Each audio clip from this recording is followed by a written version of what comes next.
नमस्कार. आजचे जे तिन्ही श्लोक आहेत ते खूप छान श्लोक आहेतच. एका भक्त कसा असावा त्याची लक्षणं तिन्ही श्लोकात समर्थ आपल्याला सांगणार आहेत. आणि आपण ते व्हावं यासाठी आपण नेमके कुठे आहोत, ह्या सगळ्या लक्षणांमध्ये आपल्या चुका कुठे होत आहेत आणि हे सगळं मिळवण्यासाठी आपल्याला काय करता येईल, असा दोन्ही विचार आपल्याला या श्लोकातून घेता येईल असं लक्षात येईल. दासबोधामध्ये उत्तम पुरुषाची लक्षणं आहेत. या उत्तम पुरुषाच्या लक्षणामध्ये समर्थाने असं म्हटलंय, मनापासून भक्ती करणे, मनापासून भक्ती करणे, उत्तम गुण अगत्य धरणे. उत्तम गुणांचा अभ्यास करावा, मनापासून भक्ती करावी. तया महापुरुषा कारणे धुंडीत येती. जो असा भक्ती करणार आहे, उत्तम गुण ज्याच्याजवळ अगत्याने आहेतच, अशा व्यक्तीला लोक धुंडत येतात असं समर्थाने दासबोधात म्हटलंय. त्या ओवीची आठवण होईल असे आजचे श्लोक आहेत. या सगळ्या श्लोकातून हा जो भक्त आहे, हरिभक्त आहे, याची लक्षणं आपल्याला सांगितले. असे काही अपरिचित आहेत अशातला काही भाग नाही. कुठल्याही संतांचं चरित्र घेतलं तर ही सगळी लक्षणं आपल्याला त्यांना तिथे एकत्रित दिसतात. त्यामुळे तसं पण लक्षात कुठे येतं की अरे ह्याला पोचायला आपल्याला काय काय करावं लागेल, कुठे कुठे आपल्या चुका होतात. अशासाठी म्हणून या श्लोकांचा अभ्यास आपल्याला नक्कीच उपयोगी पडणार आहे. 132वा श्लोक आहे. विचारोनी बोले, विवंचोनी चाले, तयाचे नि संतप्त तेची निवाले, बरे शोधिल्या विण बोलो नको हो, जनी चालणे शुद्ध नेमस्त राहो. म्हटलं तर किती सोपं आहे ना. अगदी झाला नेमस्त शब्द फक्त असेल तर आपण त्याचं म्हणूया की नेमस्त याचा अर्थ जरा समय पाहून वर्तावे म्हणतो ना आपण, तसं त्याचा अर्थ आहे की असं राहावं की वेळ बघावी, काय योग्य आहे काय अयोग्य आहे त्याप्रमाणे वागावं. बाकीचे तर सगळे शब्द सोपेच आहेत, काहीच आपल्याला त्यात नवीन नाहीये. पण खोलात शिरलं की आपल्याला कळतं, आता मी म्हटलं तसं, की आपल्या चुका कुठे होतात. समर्थ सांगतात आपल्याला, विचारोनी बोले, विचार करूनच बोलावं. प्रत्येक गोष्ट मी आता जे काही सांगणार आहे असं आपल्याला जेव्हा व्यवहारात मुलांशी, घरात, बाहेर कुणाशीही बोलायचं झालं तर जे काही आपण बोलणार आहोत त्याचा आधी थोडासा एक सेकंदभर विचार करावा की त्याचा नेमका परिणाम काय होणार आहे. आपण बोलतोय त्याचा उपयोग होणार आहे ना, बोलतोय तर आवश्यक आहे ना, असं सगळ्या गोष्टी त्याच्यामध्ये असणं म्हणजे विचारोनी बोले. कारण त्याचं असं आहे की आपल्या बोलण्याचा परिणाम कुणावर काय होणार आहे ते आधीच कळलं पाहिजे. आपल्याकडे म्हणी येत ना, लेकी बोले सुने लागे. कशाला बोलायचं, लागायला हव्या सुनेला आणि बोलायचं लेकीला, कशाला पाहिजे तसे उद्योग. तर समर्थ सांगतायत की विचार करूनच बोलावं, बोलूच नाहीये.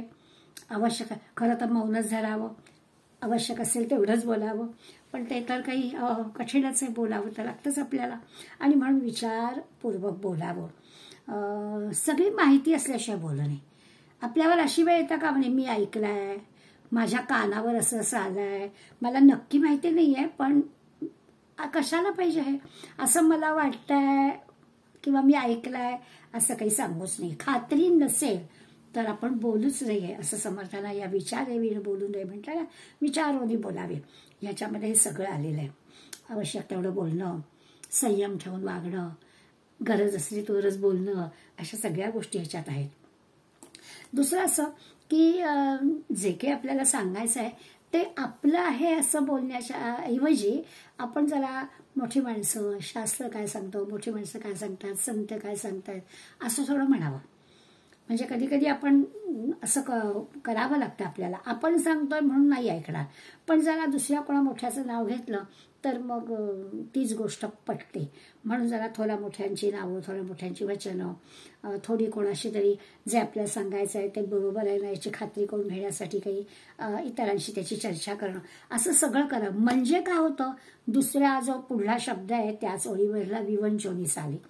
तर ती विवंचना जी आहे म्हणजे काळजी वगैरे जी आहे, परिणामाची काळजी, आपल्या बोलण्यावरने जे काही परिणाम होणार आहेत त्याबद्दल जे ती विवंचनाच राहणार नाही. म्हणजे आनंदच होईल, ऐकणाऱ्याला बरंच वाटेल, सुखच वाटेल, असंच बोलावं. समर्थांनी तर बोलणं ह्याबद्दल इतक्या ओव्या ठिकठिकाणी लिहिले आहेत, खरोखरच आहे. म्हणजे आपण कसं वागावं, म्हणजे आपल्याला रिटर्न कसं मिळतं, हे अनंत ठिकाणी समर्थ आपल्याला सांगतात. एका ठिकाणी तर मला ती ओवी खोपट, जे दुसऱ्यास दुःख करी, किती साधी ओवी वाटेल आपल्याला, जे दुसऱ्यास दुःख करी ती अपवित्र वैखरी. दुसऱ्याला दुःख करणारी जी वाणी आहे त्याला समर्थांनी अपवित्र म्हटलं. आणि लगेच पुढल्या म्हटलंयस, आपण असं घात करी कोड्याके प्रसंगी. आपण जर दुसऱ्याला दुःख करणारं काही बोललो तर समजावं की ते रिटर्न येणार आहे आणि आपलं कधीतरी अकल्याण होणार आहे. म्हणून कुणालाही वाईट बोलू नये. अपवित्र आपली वाणी होते, आपल्या तोंडून वाईट शब्द येतात, ते शब्द काढू नयेत असं समर्थाने दासबोधात पण आपल्याला अनेक ठिकाणी सांगितलंय. तर असा विचार करून बोलावं. दुसरं असं आहे की आपल्या बोलण्यामुळे चाललेली जी काही संतप्तता आहे, जे काही बिघडलेलं वातावरण आहे ते शांत झालं पाहिजे. म्हणजे जसं आपल्या बोलण्यामुळे वातावरण तप्त होता का बा नाहीच, ते तर झालंच. विचारोनी बोले विवंचोनी चाले. आपल्यामुळे काही राग कोणाला येता कामा नाही, हे तर आधीच्या ओळीमुळे कळलंच. पुढल्या वेळी ते सांगतायत, तयाचे संतप्त तेही निवारे. आपलं बोलणं असं असावं की दुसऱ्याचं जे काही राग आहे, संतप्तता आहे, दुःख आहे ते दूर होईल असं असावं. आणखीन त्याच्यात भर, आगीत तेल नाही होतो. दुसऱ्याला बरं वाटेल, त्याचं काहीतरी दुःख आहे ते हलकं होईल आपल्या वाणीने, आपल्या शब्दाने, असं काहीतरी आपलं बोलणं असावं. तसं आपण नेहमी स्वामी विवेकानंदांचं उदाहरण देतोय की त्या एवढ्या मोठ्या शिकागोच्या धर्म परिषदेमध्ये अनेकांची भाषणं चालली होती, पण काय जादू झाल्यासारखं झालं. नुसतं माय अमेरिकन सिस्टर अँड ब्रदर्स असं म्हटलं मात्र जादू झाल्यासारखा परिणाम झाला. सगळं त्या धर्मपरिषदेचं वातावरणच बदलून गेलं. असं काहीतरी चाललेल्या ह्याच्यामध्ये आपल्या बोलण्याचा चांगला परिणाम व्हावा. संतप्तता, राग, जो काही गोंधळ तो सगळा शांत व्हावा. गुरुदेव रानडे महाविद्यालयात प्राचार्य होते. एकदा त्यांच्या महाविद्यालयात काही एक कार्यक्रम होता आणि त्या कार्यक्रमाच्या वेळेला गुरुदेवांच्या लक्षात असं की मुलं बाहेर त्या कार्यक्रमाच्या ठिकाणी फार जरा बेशिस्तीनं वागतायत, काही आरडाओरडा करतायत. आणि हे काही योग्य नव्हतं ना. आता आपण म्हटलं तसं की संतप्तता निवाली पाहिजे, पण तरुण मुलं जेव्हा असतात तेव्हा त्यांना जर त्यांची संतप्तता, त्यांचा जो काही आरडाओरडा, त्यांचं जे काही मागणं आहे त्याला योग्य पद्धतीनं आपल्याला करायला हवं. तर काही नाही केलं. गुरुदेव बाहेर आले, माईक समोर नुसते उभे राहिले, थोडीशी मुलं निवडली आणि पुढे नुसतंच ते एक वाक्य म्हणाले, विद्यार्थी मित्रांनो, तुमच्यावरून मला आणि महाविद्यालयाला ओळखलं जातं. बस जादूसारखे वाक्य, या वाक्याचा परिणाम झाला आणि मुलं एकदम शांत झाली. असं तयाचेनी संतप्त तेही निवाले. जो विचारांनी बोलणारा असतो, स्वतःची कृती तशी करणारा असतो, त्याच्या बोलण्याचा परिणाम असा होतो की सगळी तिथली जी की गडबड आहे, संतप्तता आहे, ती निवून जाते म्हणजे शांत होऊन जाते. आजोबा घरात आहेत असं म्हटलं की थोडंसं, काही आजोबा रागवणार नसतात, काही करणार नसतात, आजोबा घरात आहेत एवढ्या यादी सुद्धा जरा घराला एक वेगळा आकार येतो. कोणी कोणाशी उगाच वाद घालताय, तू मैमै करताय, तसं होत नाही असं आपण म्हणतो. याचं कारण तेच आहे, असण्याचं, बोलण्याचं काय परिणाम होतो, तर ती संतप्तता निवाली पाहिजे. काय होतं, बऱ्याचदा आपण काहीतरी चटकन रिॲक्ट होतो आणि मग त्याचे परिणाम काहीतरी वेगळे होतात. आपण नीट ऐकलेलं नसतं, नीट माहिती नसतं, कोणीतरी जे काही बोलतं, ऐकतं, त्याच्यावर लगेच आपण आपली कॉमेंट देतो. तर असं करू नये हे समर्थांना या श्लोकामध्ये सांगतात. इंग्लिशमध्ये म्हणे, रिॲक्ट आफ्टर 24 hours. आपलं जी काही रिॲक्शन आहे ती 24 तासांनी द्यावी. याचा अर्थच असा आहे की तो काय होतो, ती वेळ गेली ना की ते जे काही राग आलेला असतो किंवा जे काही आवडलेलं असतं ते आपोआपच थोडं कमी होतं आणि वातावरण तसंही निवळतं, नाही असं नाही. म्हणून हा असा प्रसंगच येऊ देऊ नये. यासाठी आपण संतापू नये. दुसरा कोणी संतापला तरी देखील त्याची संतप्तता किंवा त्याचा जो राग आहे तो शांत व्हायचा असेल तर अशा पद्धतीने विचारांनी बोलणाऱ्या, विवेकाने चालणाऱ्या माणसाच्या नुसत्या उपस्थितीचा सुद्धा परिणाम होतो असं समर्थांना आपल्याला सांगायचं आहे. दुसरा असा जो आहे त्याचं ना असं सर्व बाबतीत थोडंसं तो सावध असतो, जो विचारी असतो, विवेकी असतो, विचारांनी बोलणारा असतो, त्याला कधी आपल्या बोलण्याचा पश्चाताप करायची वेळ येत नाही. तो जे काही त्याला बोलायचं असतं तो सावधपणानं ते बोलतो. बऱ्याचदा आपण लक्षात की जी मोठ्या पदावरची माणसं असतात ना त्यांचं बोलणं हे अत्यंत म्हणजे कुठे शब्द इकडचा तिकडे झाला आणि काहीतरी गडबड झाली तर नाही चालत. त्या अशा माणसांना तर सावध राहायलाच लागतं आणि खूप काळजीने खूप दक्षतेने त्यांना बोलावं लागतं. मोठ्या पदावर असणाऱ्या माणसाने काय लहान माणसाने सुद्धा आपण कोणाशी बोलतोय काय बोलतोय याचा विचार करावा. मोठ्या माणसाशी बोलताना स्वाभाविकच त्यांनी सुद्धा अत्यंत नम्रपणानं वागायलाच हवं. तर कुणीही झालं तरी ह्या अशा पद्धतीनं आपलं बोलणं वेळेला योग्य आहे ना, ज्याच्याशी बोलतोय त्याच्याशी बोलणं हे बरोबर आहे ना, हा सगळा विचार करावा. भगवंतांनी भक्ताची लक्षणं सांगितली 12व्या अध्यायामध्ये. त्या 12व्या अध्यायात भक्ताची लक्षणं सांगताना जे मला तो भक्त प्रिय आहे.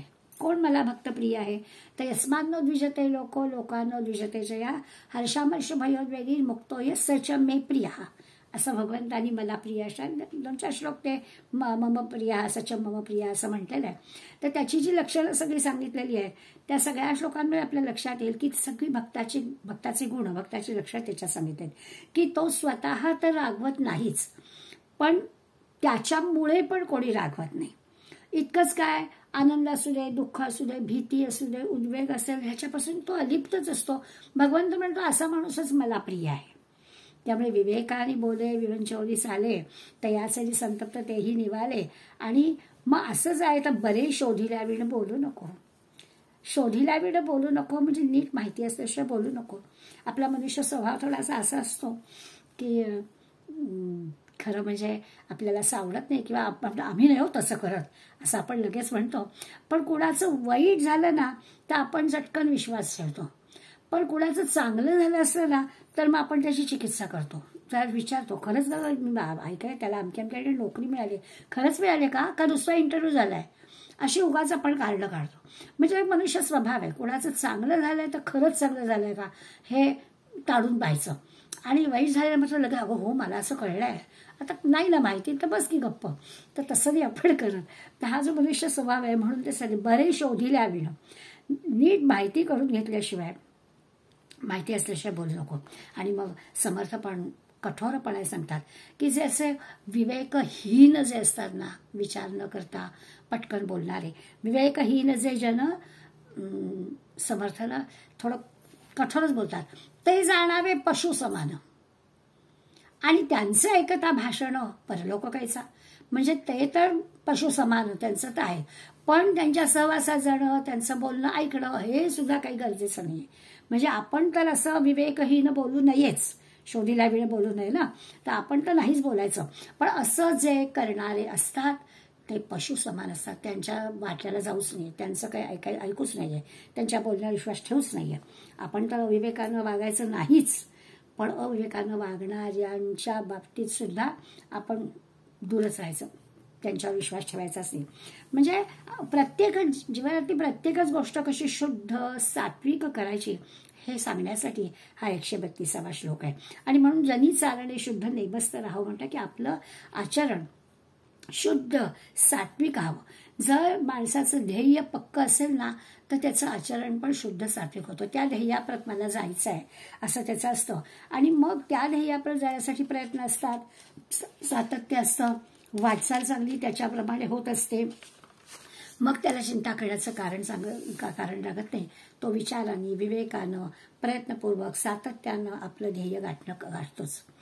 असं म्हणतात की विचार न करता जर आपण काहीतरी आचरण केलं कृती केली तर त्याला म्हणतात आंधळेपणाने केलं. विचाराशिवाय एखादी गोष्ट आपण केली विचार पुरा केला नाही आणि काहीतरी भलतंच करायला गेलो तर त्याला म्हणतात हे आंधळेपण आहे. विचाराशिवाय कृती किंवा विचाराशिवाय आचार म्हणजे आंधळा. आणि आचाराशिवाय वागणूक करायची नुसतं बोलायचं. विचार पुष्कळ चांगले आहेत पण आपण मात्र करावे तसे म्हणजे बोलावे तसं करत नाही आहोत. तर आचाराशिवाय विचार आहे तो पांगळा आहे. लक्षात येईल आपल्याला विचाराशिवाय आचार आंधळा आणि आचाराशिवाय विचार पांगळा. पण लक्षात असं घ्यायचं या आंधळ्या पांगळ्याचं समजा ऐक्य झालं, म्हणजे खरं आचार आणि विचार हे जर एकत्र आले तर काय होतं, तर प्रगती होते, छान प्रगती होते. कशी प्रगती होते, तर पांगळा जरी असला तरी तो वाट दाखवतो आणि आंधळा तो आहे तो दाखवलेल्या वाटेनं चालतो. त्यामुळे बरोबर विचारे बरा अंतरा बोध व्हावे, मनाला चांगल्या विचारात गुंतवून ठेवावं. आपोआप हळूहळू त्या विचाराप्रमाणे आचार होतो. आचार चांगला असेल, आचरण चांगलं असेल आणि विचार चांगले असतील तर प्रगती झाल्याशिवाय राहणारच नाही. म्हणून समर्थाने विवेके क्रिया आपुली पालटावी असं आपल्याला पूर्वीच सांगितलेलं आहे. आणि विवेके क्रिया आपुली पालटावी याचा अर्थ विवेकानं आपली जी काही क्रिया जे काही कर्म आहे ती चूक सुधारावी. म्हणजे माणूस आहे शेवटी चूक होते, पण विवेकानं ती चूक सुधारावी. आपुली क्रिया पालटावी याचा अर्थ चूक सुधारावी. विवेकानं वागलं, विचारानं वागलं तर स्वाभाविकच आचरण त्याप्रमाणे कृती होते आणि ती कृती चांगली होते. स्वतःला तर आनंद मिळतोच, समाधान मिळतंच, त्याच्या सहवासात असणाऱ्या बाकीच्यांना पण आनंद मिळतो. म्हणजे आपण पण यश घ्यावं, इतरांना पण त्याचा आनंद द्यावा, त्यालाही यश द्यावं. काही वेळा असं होतं की त्याच्या म्हणजे त्या असा जो माणूस असतो ना त्याच्या सहवासात कोणी समजा त्रस्त आला तरी तोही चांगला सरळ होऊन जातो. म्हणजे त्या सहवासात येणारी माणसं सुद्धा, विचारांनी विवेकांनी वागणाऱ्याच्या सहवासात येणारी माणसं सुद्धा बदलून जातात. त्यांच्याही लक्षात येतं की अरे खरंच छान वाटलं की तुम्ही सांगितलं ना तसं मी केलं. म्हणजे त्यांचाही त्रस्तपणा, त्यांचाही जो काही मनामध्ये कुठेतरी किलबिश असेल, होईल की नाही शंका असेल ती सगळी दूर होऊन जाते. त्यांनाही समाधान मिळतं, यालाही समाधान मिळतं. आणि म्हणून समर्थ नेहमी सुद्धा करावे करवावे असं आपल्याला सांगतात ना, ते यासाठी आपण करावं. आणि करवावं म्हणजे काय, दुसऱ्याकडून सुद्धा करून घ्यावं. जी गोष्ट आपल्याला एखादी पटली आहे आणि आपल्याला खात्री मान्य आहे की ह्याच्यातून यश मिळत आहे तर ती दुसऱ्याला पण तशीच सांगावी, त्यालाही ते समाधान मिळवून द्यावं अशासाठी सांगतात. नेहमी एक उदाहरण देतात की समुद्र मंथनामध्ये जी काही 14 रत्न निघाली तर समुद्र मंथन झालं तर त्याच्यामुळे 2 परस्पर विरुद्ध गुण असणाऱ्या गोष्टी पण निघाल्या, अमृत पण निघालं आणि विष पण म्हणे निघालं. म्हणजे खरं तर असं आहे की एक चांगली आणि एक वाईट, परस्पर विरुद्ध अशा दोन्ही गोष्टी निघाल्या. तर याचं उदाहरण घेऊन आपल्यासाठी खूप जर माणूस एखादा विचार करतो ना तर ते खूप विचार करताना त्या साधक बाधक चर्चेने किंवा विचार करून दोन्ही गोष्टी येतात. काही वेळा चांगले विचार मनात येतात, काही वेळा वाईट पण विचार मनात येतात. की दोन्ही उदाहरणं मिळतात आपल्याला. असं केलं तर असं घडतं, असं केलं तर असं घडतं, काय करावं निश्चित कळत नाही. चांगले वाईट दोन्ही गोष्टी सारख्या सारख्या आपल्या डोक्यात येतात. काय नेमकं या मार्गाने जायचं का या मार्गाने जायचं असं होतं. बरं, आपण थोडी प्रापंचिक संसारिक माणसं असतात ना, आपले जे काही प्रश्न असतात, म्हटलं तर ते जे काही त्याच्याबद्दलचं विचार मंथन असतं ते जुजबीच असतं, त्या विषयांपुरतंच असतं. प्रापंचिक गोष्टींविषयीच आपण विचार करत असतो. तर त्यात जरा थोडंफार पुढे मागे झालं तर काही मोठं फरक पडत नाही. जसं मी गमतीनं म्हणते की आम्ही आता निवृत्त माणसं आहोत, पण निवृत्त माणसं सुद्धा कुठे पैसे गुंतवले तर कुठल्या स्कीममध्ये काय कुठल्या रेटनी व्याज मिळतं ते शोधून काढतो आणि त्याप्रमाणे पैसे हे करतो. तर हे बारीकशी वाटणारी गोष्ट सुद्धा जर आपण विचारपूर्वक करतो तर समर्थ म्हणतात की जरा आपण नरदेहात जन्माला आलोय, त्या नरदेहात जन्माला आपल्याला घातलेल्या त्या भगवंताचा पण विचार करा. मनाच्या शोकांमध्ये फक्त काही अशा वरवरच्या अर्थापुरतं नाही आपल्याला पाहायचं आहे. त्यामुळे हे जे असे सुष्ट आणि दुष्ट विचार मनामध्ये येतात ना त्यातलं नेमकं काय घ्यायचं, नेमकं काय सोडायचं. व्यवहारात जसे आपल्याला जे आपल्या फायद्याचं आहे ते आपल्याला उचलता येतं तसं अध्यात्मामध्ये सुद्धा आपल्या फायद्याचं काय आहे ते आपल्याला उचलता आलं पाहिजे. समर्थांनी आपल्याला दासबोधामध्ये सांगितलं की तो जो सृष्टीकर्ता आहे, तो जो भगवंत आहे, त्या भगवंताचा थोडा विचार करा. काय करायचा भगवंताचा विचार, ज्यांनी आपल्याला या भूलोकावरती आणलेला आहे. परमेश्वरे निर्मिल येते, सृष्टी पण भगवंताने निर्माण केली आहे, ती तर पडतेच आपल्याला अखंड दृष्टीचं. परमेश्वर निर्मिल येते, अखंड दृष्टीचं पडते. विवर विवरो समजावे ते विवेकी जनी. विचार चालला ना आपला, विवेकी विचारी माणसांबद्दल चाललाय. तर ही जी मंडळी आहेत, विचारानं विवेकानं वागणारी जी मंडळी आहेत, त्यांनी काय करावं, विवर विवरो विवरण करावं, दुसऱ्याने केलेलं ऐकावं, समजावून घ्यायचा प्रयत्न करावा. कशाचा, ही सगळी भगवंतानी निर्माण केलेली सृष्टी आहे, ह्याच्या मागचा हा जो निर्माता आहे त्याचं नेमकं काय आहे याचा विचार करा.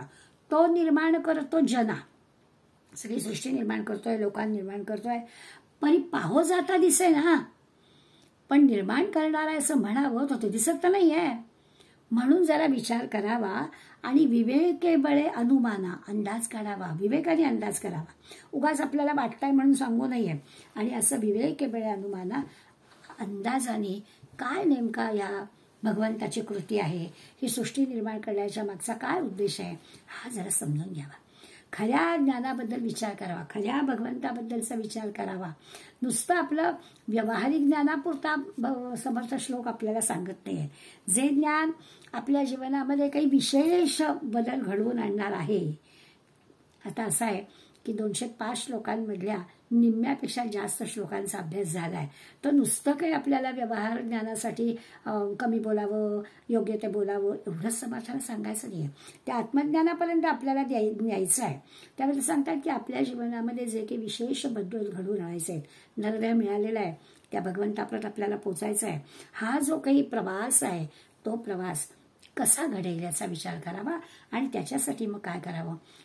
होतं असं की त्याच्यासाठी काय करावं, त्याचे निरनिराळ्या श्लोकांमधून आपल्याला मोठी यादी समर्थन दिली. सत्संगाला जावं, चांगल्या चांगल्या ग्रंथांचा अभ्यास करावा, अभ्यास वर्गाला जावं, काही वाचावं, श्रवण करावं, सगळ्या गोष्टी आपल्याला माहिती आहेत. बदल झाला पाहिजे हे मुख्य आहे. हे जे सगळं आपण करतोय तपासायचं स्वतःला की काही बदल होतोय का. आणि खरं म्हणजे होतो. आता तोच बदल की आपल्याला सांगायला जायचं नाही, आपला आपण समजून घ्यायचं आहे की त्या ईश्वरापर्यंत जाण्याच्या मार्गामध्ये आपण काही पायऱ्यावरती चढलो का नाही. 132व्या श्लोकावर आल्यावर आपण काही पायऱ्या तिथपर्यंत चढतोय की नाही, हा प्रश्न आपण आपल्या मनाला विचारावा.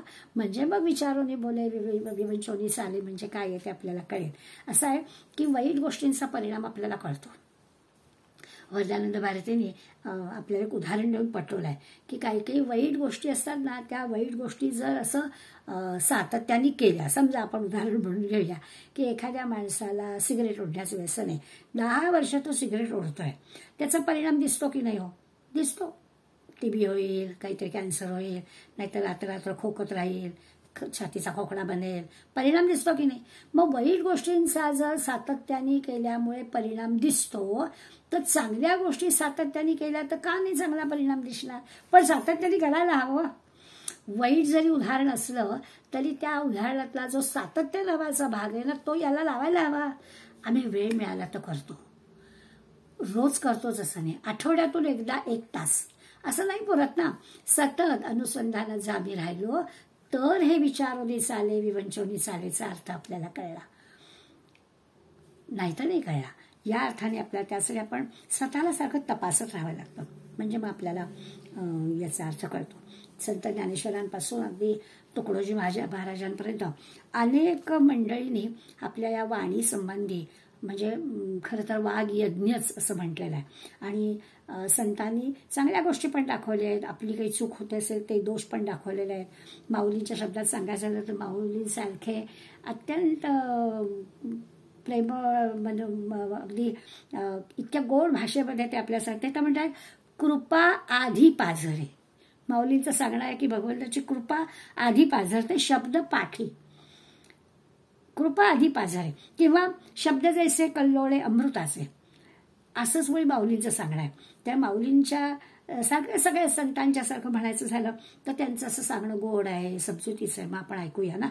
त्यांच्या कार्याला चांगला म्हणजे सत्वगुणाची त्यांची बैठक आहे आणि त्यामुळे त्यांचं सांगणं जे ते आपण ऐकावं असा सगळा विचार या ह्याच्यात. मुळात तसंच आहे, सत्संगात राहावं, ग्रंथांच्या अभ्यासात राहावं आणि मग आपण विचारोनी बोले विवंचोनी चाले तयाचे निसंतप्त तेही निवाले. आपोआप होईल. आपण जे काही करतो आहोत त्याचा परिणाम होतोच होतो, काही त्याच्यामध्ये शंका घ्यायचं कारण नाही आहे. आणि बरे शोधीला विण बोलू नको हो, जनी चालणे शुद्धने मस्त राहो असं समर्थ सांगतात. आणि मग अशी म्हटलं तसं की समय पाहून वर्ताय नाही. मस्त राहावं म्हणजे काय, आपल्याला कळलं पाहिजे की कुठल्या वेळेला काय करावं, काय बोलावं, किती बोलावं, त्याचा परिणाम काय होणार आहे. असा सगळा जर विचार केला तर आपलं जे काही ध्येय आहे तिथपर्यंत आपण पोचणार म्हणजे पोचणारच. पण त्यासाठी सारखा विवेक विचार करायला हवा. पुढल्याही श्लोकामध्ये असेच हरिभक्ताचे लक्षण आपल्याला पाहिजे. 133वा श्लोक आहे. हरिभक्त विरक्त विज्ञान रासी, जेणे मानसी स्थापिले निश्चयासी, तया दर्शने स्पर्शने पुण्य जोडे, तया भाषणे नष्ट संदेह मोडे. सगळी हरिभक्ताची लक्षणं आहेत. एक एक एक एक लक्षणाचा आपण विचार केला आपल्याला कळेल की अरे खरं तर सोपं आहे. मग आपण हरिभक्त आहोत का? हरिभक्ताच्या लक्षणामध्ये म्हणजे सत्पुरुष. हरिभक्त म्हणजे कोण? तर ज्याचा भगवंताबद्दलचा भाव आहे अंतःकरणामध्ये, त्या हरिभक्ताबद्दल समर्थ सांगतात. आणि तो तर विरक्त असला पाहिजे, वैराग्ययुक्त, काहीच त्याला हवं नको पण नाहीच आहे. कुठल्याच प्रकारची आसक्ती जरा देखील त्याला नाही आहे. विज्ञान राशी आहे. विज्ञान राशी याचा अर्थ आपल्याला शब्द कळतात, ज्ञान आपल्याला कळतं. ज्ञान ह्याचा अर्थ 14 विद्या 64 कलांचं ज्ञान सुद्धा. विज्ञान म्हणजे विशेष ज्ञान, अगदी काही सायन्स अशा अर्थाने नाही. तर विज्ञान म्हणजे विशेष ज्ञान, ज्याला अध्यात्मज्ञान म्हणा, आत्मज्ञान म्हणा. आणि अज्ञान याचा अर्थ कळतो की केवळ प्रपंच सत्य आहे असं मानणारं. अज्ञान म्हणजे काही ज्याला ज्ञान नाही असं नाही की प्रपंच म्हणजे बस प्रपंच चांगला करणं एवढंच ज्याला वाटतं ना त्याचं खरं अज्ञान आहे. त्यासाठी की आपला हा देह नरदेहामध्ये भगवंताने आपल्याला आणलेले आहे. त्यामुळे ज्ञान, विज्ञान आणि अज्ञान या 3 शब्दांचा अर्थ आपण लक्षात घ्यायचा आणि मग विज्ञान राशी असं त्या हरिभक्ताचं लक्षण समर्थाने सांगितलं ते कळलं पाहिजे. पुन्हा एकदा लक्षात घ्या, ज्ञान याचा अर्थ काय आहे तर केवळ 14 विद्या 64 कला की असतात ना, डिग्र्या घेतो आपण वेगळ्या वेगळ्या सगळ्या प्रकारचं, तर ते नॉलेज असतं, ज्ञान असतं. प्रपंचासाठी त्याची गरजही असते, नोकरीसाठी त्याची गरज असते. ते खरंच ते ज्ञान आहेच. पण विज्ञान याचा अर्थ अध्यात्मज्ञान आहे, विशेष ज्ञान आहे, आत्मज्ञान आहे. त्या आत्मज्ञानाचा, त्या विशेष ज्ञानाचा संबंध या हरिभक्ताचा आहे. आणि अज्ञान म्हणजे काही ज्ञान नाही असा त्याचा अर्थ नाही, पण प्रपंच ज्याला महत्वाचा वाटतो असे जे असतात त्या प्रपंचाला खरं मानणारे जे आहेत त्यांचं अज्ञान आहे असं संत मंडळी आपल्याला सांगतात. पहिल्या ओळीमध्ये हरिभक्ताच्या बद्दल विरक्त आहे, विज्ञान राशी आहे. विरक्त शब्दाचा अर्थ कळतो की कसं निरासक्त आहे, पूर्ण वैराग्य धारण केलेलं आहे. खरं तर गीतेमध्ये अनेक ठिकाणी आपण या सगळ्या लक्षणांचा विचार केला. जसं अगदी 2ऱ्या अध्यायामध्ये आपण स्थितप्रज्ञाची लक्षणं पाहिली आहेत. दुःखेषु उद्विग्न मनः, सुखेषु विगत स्पृहा, वीतराग भय क्रोधा, स्थितधीर्मुनिरुच्यते. असं स्थितप्रज्ञ कोण असतो तर त्याची यादी भगवंताने दिली आहे. किंवा 13व्या अध्यायामध्ये तर गुणांची यादी, अमानित्वम मदंभित्वम, किंवा किती त्याच्यात मुळी ते 3-4 श्लोकामध्ये मोठीच्या मोठी यादी भगवंतांनी आपल्याला दिलेली आहे. 16व्या अध्यायात सुद्धा दैवी गुणसंपदा आपल्याला दिली आहे. किंवा 14व्या अध्यायात सुद्धा आत्मज्ञानी जो असतो त्याचं तर म्हटलंय की त्याला समदुःख सुखम धीरम सोमृतत्वाय कल्पने, काय त्याला म्हटलंय विसरले मी, समदुःख सुख स्वस्थ समलोष्टाश्म कांचना. त्याला मग सोनं आणि माती सगळं एकच वाटतं. अशा प्रकारच्या सगळी जी यादी दिलेली आहे. किंवा समर्थाने उत्तम पुरुष लक्षणामध्ये कितीतरी यादी आपल्याला दिलेली आहे की तो कसा असायला हवा. तर ही सगळी यादी आहे म्हणजे हरिभक्ताचीच यादी आहे.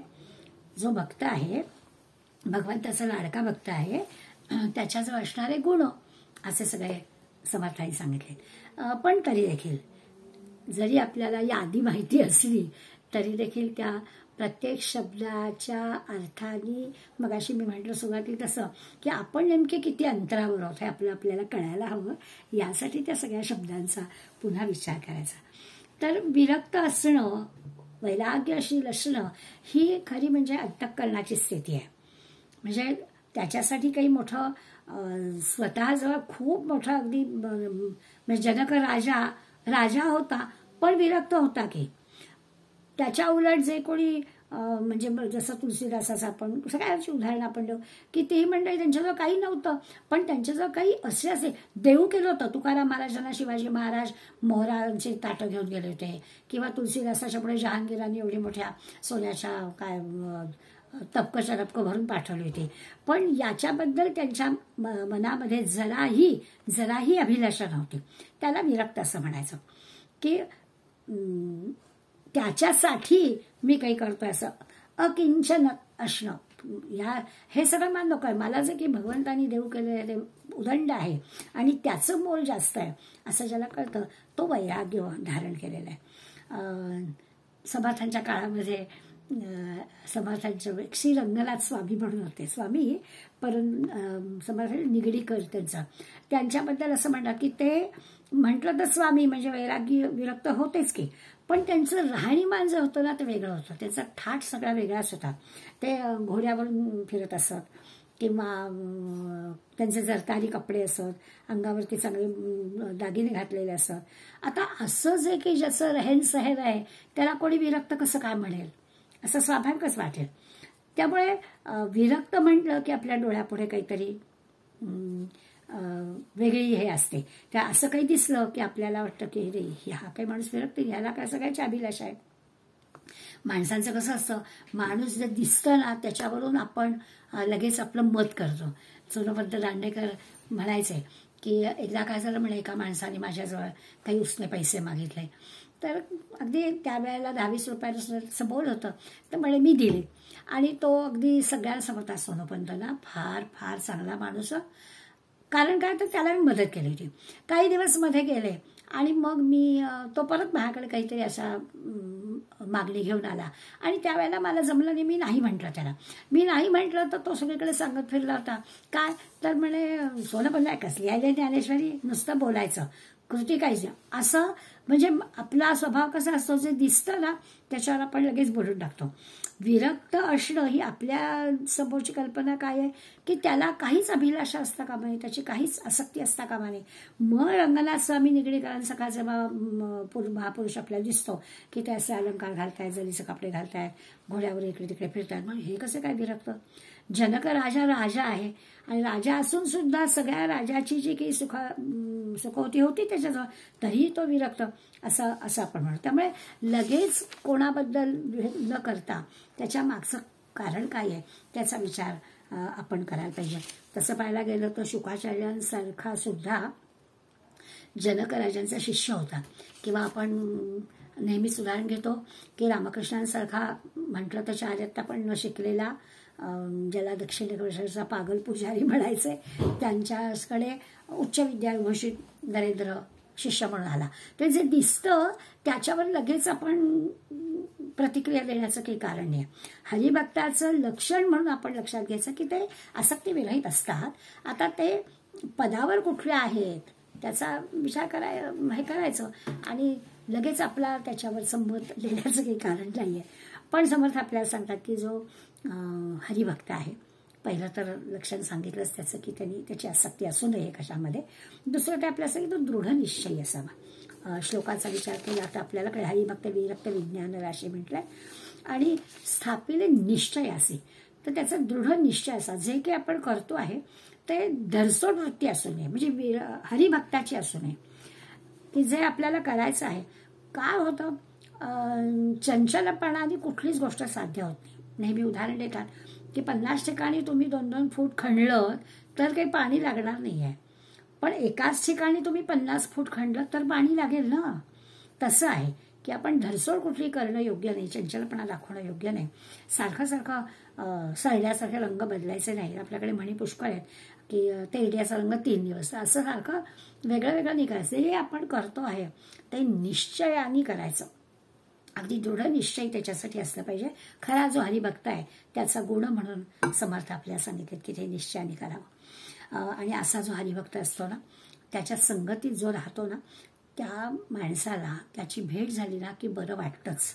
म्हणजे पुढल्या ह्याच्यात ते दिलंय की तया दर्शने स्पर्शने पुण्य जोडे. असा जो ज्ञानी निश्चयी वैराग्यशील असणारा हरिभक्त, म्हणजे तो भक्त पण आहे, निस्पृह आहे, त्याच्यात तो निश्चयी आहे, अशाच्या सहवासात गेलं, त्याच्याशी भेट झाली, त्याच्याशी काही बोलणं झालं, त्याचा स्पर्श झाला की माणसाचं दुःख दूर होतं, एकदम आनंद मिळतो, समाधान मिळतं, मन अगदी शांत होऊन जातं. असा म्हणजे त्याच्या लक्षणांचा विचार करता करता त्याच्या ती लक्षणं असणाऱ्या माणसाच्या सहवासात गेलं तर आपल्याला काय फायदा होतो हा पण जाता जाता समर्थांनी आपल्याला सांगून टाकला की नुसतं सहवासात दर्शने स्पर्शने, दर्शन झालं स्पर्श झाला तरी देखील आपली पण वृत्ती प्रसन्न होते. आपले सगळ्या प्रकारचे जे संशय असतात ते अगदी दूर होऊन जातात. आपण फार संशयी आहोत. तया भाषणे नष्ट संदेह मोडे. तया भाषणे, त्याच्या बोलण्यामुळे आपल्या मनातले सगळे संशय दूर होतात. पण त्याची संगत मिळाली पाहिजे. हरिभक्ताची संगत आपल्याला मिळाली पाहिजे. काय होतं, त्या संगतीत जाणारा जो आहे त्यांनी शंका घेऊन जाण्याच्या ऐवजी त्यांनी पण निर्मळ मनाने जावं ना. असं जर जाणाऱ्याचं मन पण अगदी निर्मळ सरळ असेल ना तर त्याला उपयोग होईल. पण तरी देखील संदेह जाणारच आहे. त्या नम्रपणानं जावं, निर्मळ मनाने जावं, अहंकार न ठेवता जावं, की ह्या हरिभक्ताच्या सहवासात गेलं की आपल्यालाही एक आनंदाचा अनुभव मिळेल.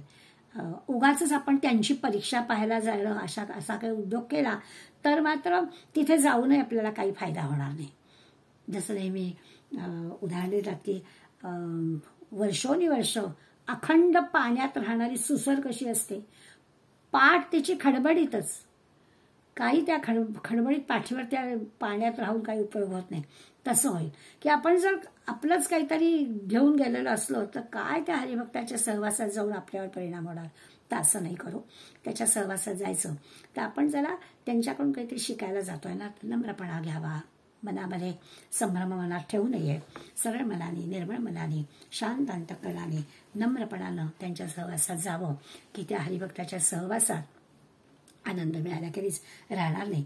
खरं दर्शने स्पर्शने म्हटलंय ना, म्हणजे निर्मळ अशा पवित्र ज्या गुरु शिष्यांच्या जोड्या आपण पाहतो ना त्यांच्याबद्दल दिल्या की खरोखरच सद्गुरूंच्या दर्शनाने, सद्गुरूंच्या बोलण्याने, सद्गुरूंच्या स्पर्शाने, सद्गुरूंच्या उपदेशाने त्या शिष्यामध्ये आमूलाग्र बदल होतो. असा आमूलाग्र बदल होण्यासाठी हा हरिभक्त कसा आहे, त्याची लक्षणं काय आहेत ते समर्थ आपल्याला सांगतात. सामान्य माणसं आपण कशी असतो की आपलं जे सगळं जगणं असतं ना ते आपल्या प्रपंचासाठी, देहाच्या सुखासाठी असं सगळं आपलं जगणं असतं. हरिभक्तामध्ये आणि सामान्य माणसामध्ये नेमका हाच फरक आहे. हरिभक्त जो आहे तो असं स्वतःसाठी नाही जगत, तो हरीसाठी जगत असतो, भगवंतासाठी जगत असतो. म्हणजे तो म्हणजे मृत्यूला सुद्धा हरवतो असं म्हणतात. कारण देह म्हणजे महत्वाचा नाही, आत्मा परमात्मा हा त्या हरिभक्ताचा जीवनाचा आधार असतो. भगवंत हा त्याच्या जीवनाचा आधार असतो. त्यामुळे सामान्य माणसांच्या आणि हरिभक्ताच्या मधला फरक आहे. आपण हरिभक्त जर असलो तर आपल्याला हा विचार करायला हवा. आपलं कसं असतं, आपल्याला कोणी आपलं कुटुंबातली व्यक्ती, कोणी आपला मित्र, कोण आपला शत्रू, कोणाबद्दल आपल्याला प्रेम, कोणाबद्दल आपल्याला द्वेष, असं सगळं आपल्याला ना जेवढ्या व्यक्ती तेवढं आपलं वेगवेगळं रिलेशन, वेगवेगळं त्यांच्याबद्दलचं आपलं मत असतं. या हरिभक्ताचं काय, हरिभक्ताला सगळे समान. त्याचं असं हे नाही आहे कोणी त्याचा मित्र नाही, कोणी त्याचा शत्रू नाही, कोणी आपला नाही, कोणी परका नाही, सगळे गोपाल असं आहे. असं जे आहे सगळ्यांवरती त्याचं सारखंच प्रेम आहे असं जे व्यक्तिमत्व असतं ते नेमकं त्यांनी म्हटलं दर्शनीय आहे, पूजनीय आहे. हरिभक्ताचा तो गुण आहे की सगळीकडे समानतेनं तो बघतो. त्यामुळे त्याला आपला परका भेद नाही. अशी व्यक्ती, असा हरिभक्त जो आहे त्याचं असणं, त्याचं दिसणं हे खूप आनंददायी असतं असं त्याला म्हणायचं. सामान्य मंडळीला हरिभक्त कोण ते म्हणजे कळायलाच वेळ लागतो. आपल्याला भगवंताचा भक्त कोण आहे ते कळत नाही. आपण भलत्याच कोणाच्या तरी मागे जातो. हल्ली वेळ राजकारणी लोक, श्रीमंत लोक किंवा नट नट्या, क्रिकेटर्स यांच्या मागे एवढी गर्दी, पण मंदिरामध्ये कोणी नाही. तर हे असं समाजाचं असतं. समर्थ आपल्याला सांगतायत की हरिभक्त जो आहे तो आपल्याला आनंद देणार आहे. इथला जो आनंद आहे तेवढ्यापुरताच आहे, मर्यादित स्वरूपात. अगदी गेलोय मोठ्या हजारो डॉलर्सची तिकीटं काढून मॅच बघायला, पण नाही आपला माणूस जिंकला, आपली ही टीम जिंकली नाही की मग दुःख करावं लागतं. हरिभक्ताला, हरिभक्ताच्याकडे येणाऱ्या सगळ्यांना आनंदच मिळतो याची खात्री असते. याच्यासाठी ते आपल्याला सांगतात की आपली आपली योग्य मार्गाने जा, हरिभक्ताला ओळखा. हरिभक्ताकडे गेलात की आपल्याला त्याच्या दर्शने स्पर्शने पुण्यराशी, तो तर आहेच भगवंताचा लाडका भक्त, आपल्यालाही तो आनंद मिळेल. आपण मात्र भलत्या ठिकाणी गेलो तर आपली फसवणूक होते. त्यामुळे आपल्याला या श्लोकाचा विचार करायला हवा. हरिभक्त, विरक्त, विज्ञान राशी, आता आपण ज्ञानाबद्दल विचार केला. जेणे मानिसे स्थापिले निश्चयाशी. या हरिभक्तांनी मन कसं असं निर्धार केलेलं आहे, निश्चय केलेला आहे. आणि अशा हरिभक्ताच्या दर्शनाने असं काही पुण्य जोडलं जातं, त्याच्या बोलण्याने आपल्या मनातील संदेह संशय सगळे दूर होतात, याचा अनुभव घ्यावा, असं समर्थांनी 133व्या श्लोकात सांगितलं. पुढे पण अशीच लक्षात सांगतात. नसे गर्वांगी सदा वीतरागी, क्षमा शांतिभोगी दया दक्ष योगी, नसे लोभना क्षोभना दैन्यवाणा, आणि यही लक्षणी जाणीजे योगी राहणं. आता याही याच्यात मग अशी हरिभक्त शब्द वापरला, आता योगी शब्द वापरतात. आता योगाची लक्षणं सांगतात. जसं मग अशी म्हटलं की कुठे उत्तम पुरुषाची लक्षणं सांगितली, कुठे भक्ताची लक्षणं सांगितली, कुठे स्थितप्रज्ञाची लक्षणं सांगितली, कुठे आत्मज्ञानी माणसाची लक्षणं सांगितली. परंतु गुणांची जर यादी पाहिली तर सगळीकडे सारखीच असते. तसं आहे की आता 134व्या श्लोकात योगी कोण आहे त्याची लक्षणं समर्थ आपल्याला सांगणार आहेत. आपण काय कोणालाही योगी समजू तर तसं नाही आहे. बाह्यरूपावरूनच फक्त विचार करायचा नाही. आपल्याला असं वाटतं की दाढी जटा वाढलेल्या आहेत, कमंडलू हातात आहे, भगवी कपडे घातलेले आहेत, महायोगी. तर असं योग्याच्या बाह्य लक्षणावरून योगी असं हे करायला हवं असं नाही. इथे आपल्याला जे पाहिजे ते गुण पाहिजेत, बाह्य लक्षण असतील आहे.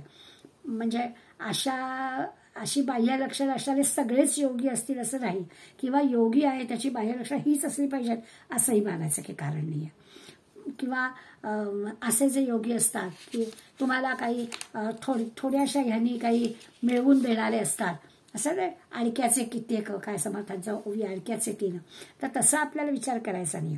त्यांना आपण जे योगी किंवा साधू म्हणतोय तसं नाही, गुणांचा विचार आपल्याला करायचा आहे. जसं असतं ना, चपकल उदाहरण माऊली देतात. माऊली असं म्हणतात की तराजू असतो ना, तराजूचं काम काय आहे, तोलायचं, मोजायचं. पण कोणती वस्तू कुठल्या प्रकारच्या तराजूत मोजायची हे पाहायला पाहिजे. तर म्हणजे कोळशाच्या वखारीमध्ये तराजू असतो, त्याच्यावर सोनं मोजून नाही चालणार. तसं साधू कोणाला म्हणायचं, योगी कोणाला म्हणायचं, ते नुसते कमंडलू हातात आहे आणि भगवे कपडे घातलेले आहेत आणि दाढी जटा वाढलेली आहे तर त्याला नाही म्हणायचं. हे सगळे गुण त्याच्यामध्ये आहेत का, सगळ्या श्लोकामध्ये विचार केला तो कुठेच या बाह्य गोष्टींचा विचार केलेला नाहीये. नसे गर्वांगी सदा वीतरागी, मग अशी वैराग्य शब्द आलेलाच आहे, तोच पुन्हा शब्द वीतरागी आलाय. क्षमा शांती भोगी दया दक्ष योगी, नसे लोभना क्षोभना दैन्यवाणा, यही लक्षणी जाणीजे योगी राहणं. सगळ्या लक्षणांचा गुणांचा विचार आपल्याला करायचा आहे. पण खरा योगी जाणण्यासाठी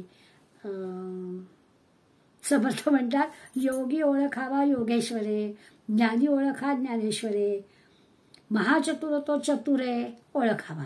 म्हणजे काय, देव कळायला देव होऊन ठेवले असं व्हावं लागतं. योगी ओळखायचा असेल तर आपल्याला योगी व्हावं लागतं, म्हणजे आपल्याला योगेश्वर कोण आहे तो कळतो. ज्ञानी कोण आहे हे ओळखायचं असेल तर आपल्याला ज्ञान प्राप्त करून घ्यायला हवं, म्हणजे मग ते ज्ञानी कोण आहे ते आपल्याला कळेल.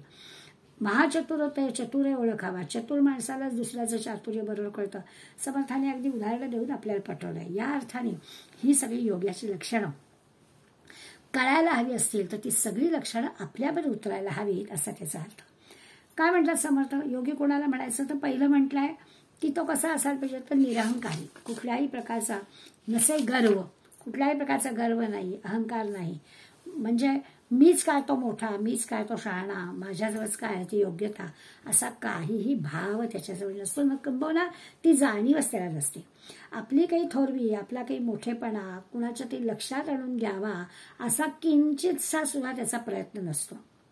काही तो प्रयत्न करत नाही. तो स्वतःची प्रसिद्धीच करत नाही. त्याच्या भोवती त्याचे गुणगान गाणारे स्तुती पाठक असावेत असंही त्याला वाटत नाही. योगी जो आहे त्याचं वागणं कसं असतं ते सांगतात. त्याचं नाव घ्यावं कोणी, नावलौकिक करावा, त्याची प्रसिद्धी व्हावी, त्याचे सत्कार करावे असा काहीही विचार त्याचा नसतो. त्याची स्तुती केलेली पण त्याला आवश्यकता, म्हणजे तो स्तुतीनं खुलतच नाही. ह्याला म्हणायचं त्याला गर्व नाही, त्याला अहंकार नाही. याचा अर्थ काय, आपल्याला तर गमतीनं असतं, परंतु कार्यक्रम संपताना आभार प्रदर्शनापर्यंत थांबायचं का, तर आपलं नाव घेतलं जात आहे ना, मी पण मदत केली आहे, अशा प्रकारचा विचार असणाऱ्याला ही गोष्ट कशी कळणार की त्या योगी माणसाचं इतकं जराही त्याला अहंकार नाहीये, गर्व नाहीये, हे जे पहिलं लक्षण सांगितलं आहे ते कसं कळणार? त्याला मीपणाचं लवलेश नाहीये. कुणी आपलं काही लावलौकिक करावा यासाठी तो काही करतच नाहीये. कसला अहंकार नाही, ताठा नाही, दर्प नाही, गर्व नाही. अशा प्रकारचं पहिलं लक्षण या योग्याचं समर्थाने आपल्याला सांगितलं. आता मी म्हटलं की आपल्याला त्या पदापर्यंत पोहोचण्यासाठी आपल्याला नेमकं किती मध्ये अंतर आहे हे पण कळण्यासाठी आपण परीक्षा घ्यायची आहे की आपल्याला कोणी सांगणार नाही. आपल्यालाच कळतं की लाईक आले नाहीत. आपण एखादी गोष्ट कोणी वाचलीच आहे आपली, नाही वाचली तर नाही वाचली, या योग्याला त्याचं काहीच वाटत नाही. आपण एखादी चांगली गोष्ट सांगितली म्हणून लोकांनी ती वाचलीच पाहिजे, त्याचं कौतुक केलंच पाहिजे असं पण त्याला वाटत नाही.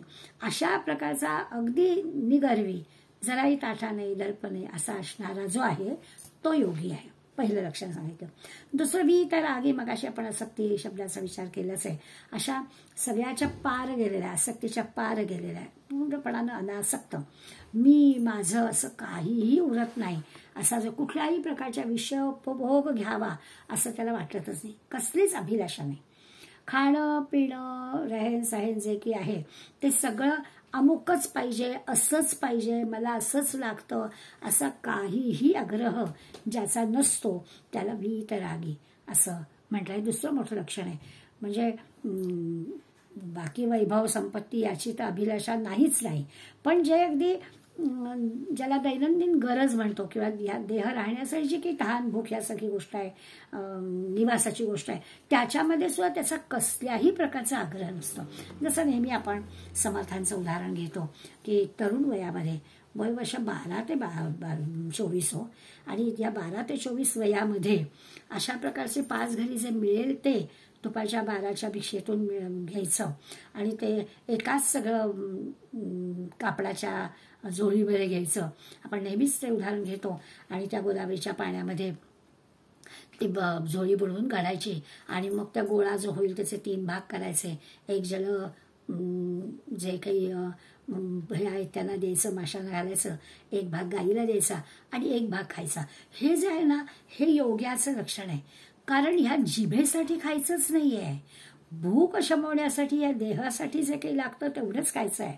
म्हणून या खाण्यापिण्यामध्ये सुद्धा ज्याला जराही अभिलाषा नाहीये, जराही अमुकच हवं असं वाटत नाहीये, असा जो असतो तो योगी असतो. फार अवघड गोष्ट आहे.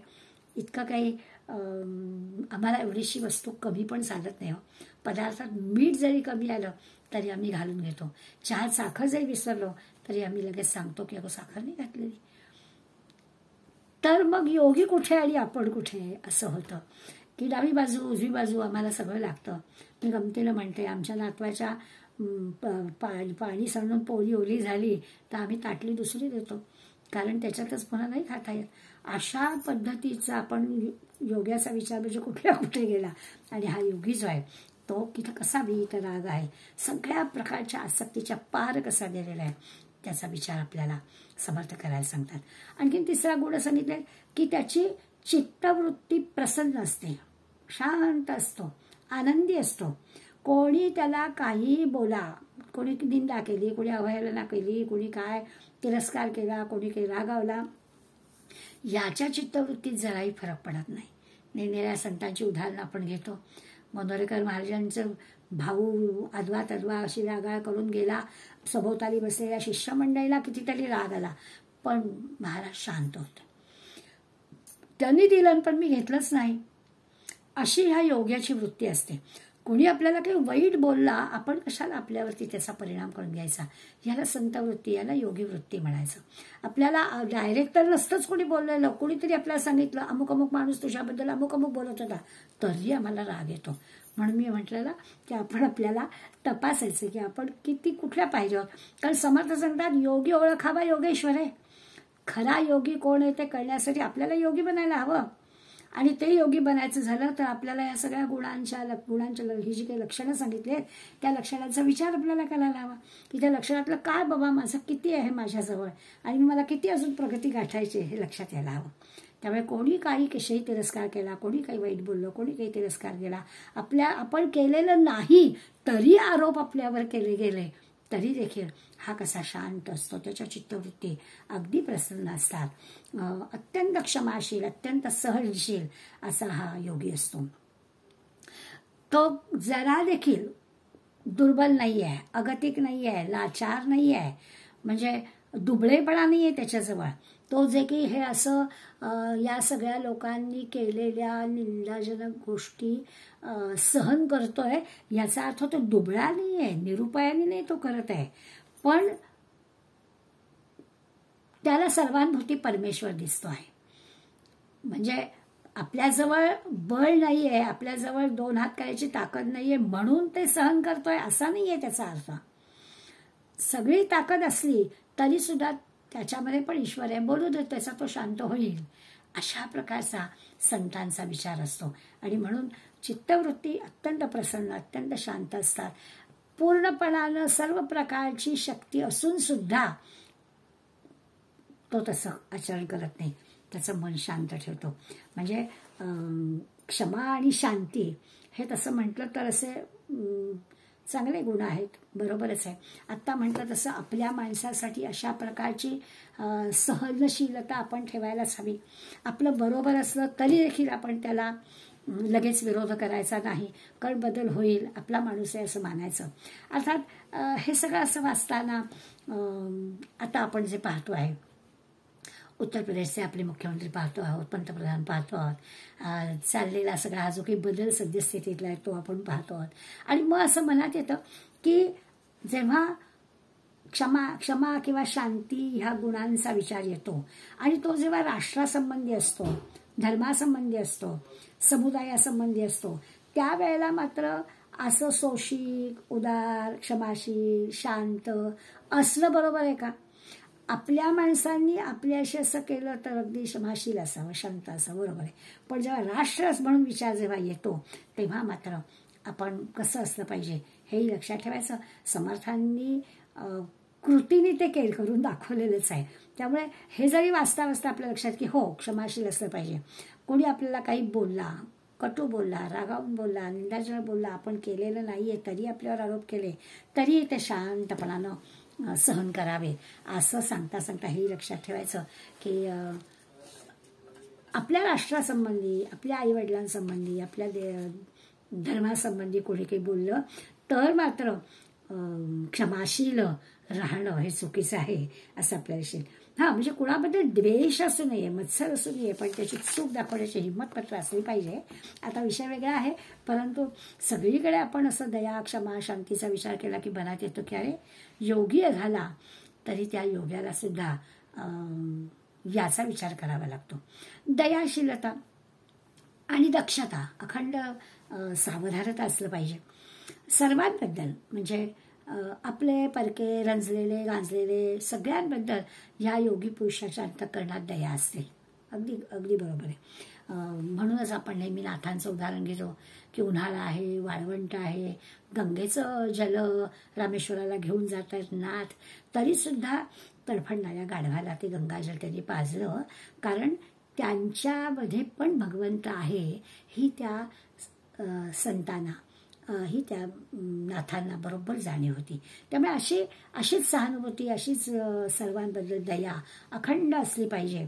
हा मोठा गुण योग्याचा आहेच आहे. त्याबरोबर आपलं असं होतं ना की आपल्या माणसांबद्दल आपल्याला दया येईल ना. संतांच्या किंवा योग्याचं लक्षण सांगताना फक्त आपलं वगैरे काही सर्व भूतमात्रांविषयी पण त्यांना दया आहे. सर्वांविषयी त्यांच्या अंतःकरणामध्ये दया आहे, प्रेम आहे असं दिसेल. असा तो दक्ष, योग्य गोष्ट योग्य वेळी करणं. दक्ष म्हणजे सावधान असणं असं असावं लागतं. मनुष्याचं असं असतं की आपण आपला जो काही जीवन प्रवास आहे त्या जीवन प्रवासामध्ये आपल्याला सावध राहावं लागतं. येणारी कोणती गोष्ट समोर आहे त्याप्रमाणे आपल्याला वागावं लागतं. म्हणून दयाशीलता आणि अखंड दक्षता असा आपण शब्द वापरलेला आहे. श्लोकांनी पाहिलं तर आपल्याला काय क्षमा शांती योगी दया दक्ष योगी असं म्हटलंय की दया पण अंतकडात असली पाहिजे, पण तो दक्ष म्हणजे सावधान पण असला पाहिजे. आणखीन काय तर निर्लोभी असला पाहिजे, नसे लोभ, कुठल्याही प्रकारचा लोभ नाहीच. आता वीतरागी शब्दामध्ये आपण पाहिलं की इतकी अलिप्तता आहे, तर लोभ कसा असणार? काही मिळावं यासाठी तो काही करतच नाहीये, त्यामुळे ते पण नाहीये. आणि हरिभक्तासारखा परमेश्वरावर दृढ विश्वास आहे.